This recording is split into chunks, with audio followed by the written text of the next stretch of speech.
বৃষ্টির দিনে নববিবাহিত দুইজন স্বামী স্ত্রী একটি কর্দমাক্ত রাস্তা দিয়ে হেঁটে যাচ্ছিল। এমন সময় বিপরীত দিক থেকে একজন বৃদ্ধ দরবেশ তাদের পাশ দিয়ে যাওয়ার সময় সেই দরবেশের পায়ের জুতা থেকে কাদা ছিটে সেই নববিবাহিত সুন্দরী স্ত্রীর দামি পোশাকে লাগলো, যার কারণে পোশাকটা নষ্ট হয়ে গেল।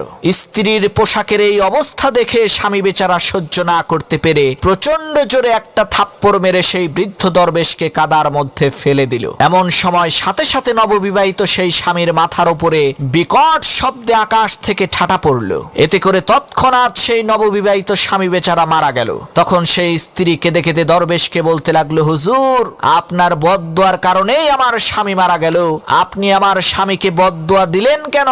তখন সেই দরবেশ বলল, মাগো, আমি তোমার স্বামীকে বদদোয়া দেইনি। তুমি আগে বলো, আমার পা থেকে কাদা ছিটকে তোমার স্বামীর গায়ে লেগেছিল নাকি? তখন সেই স্ত্রী বলল, না, আমার স্বামীর গায়ে কাদা লাগেনি, বরং আমার গায়ে লেগেছিল। তখন দরবেশ বলল, তাহলে তোমার স্বামী আমাকে থাপ্পড় দিল কেন? তখন সেই স্ত্রী লোকটি বলল, কারণ আমার স্বামী আমাকে অনেক ভালোবাসে, এ কারণেই সে এই বিষয়টাকে সহ্য করতে পারেনি, যার কারণে আপনাকে থাপ্পড় দিয়েছে। তখন দরবেশ বলল, মাগো, তোমার প্রেমিক যেমন তোমার কষ্ট সহ্য না করতে পেরে আমাকে থাপ্পড় দিয়েছে, ঠিক একই ভাবে আমার প্রেমিক ওই মহান পরাক্রমশালী একত্ববাদী খোদা, যিনি সমস্ত ক্ষমতার ঐশ্বর্যের মালিক, সেই আল্লাহ রাব্বুল আলামিন আমার কষ্ট সহ্য না করতে পেরে তোমার স্বামীর উপরে ঠাটা ফেলেছে।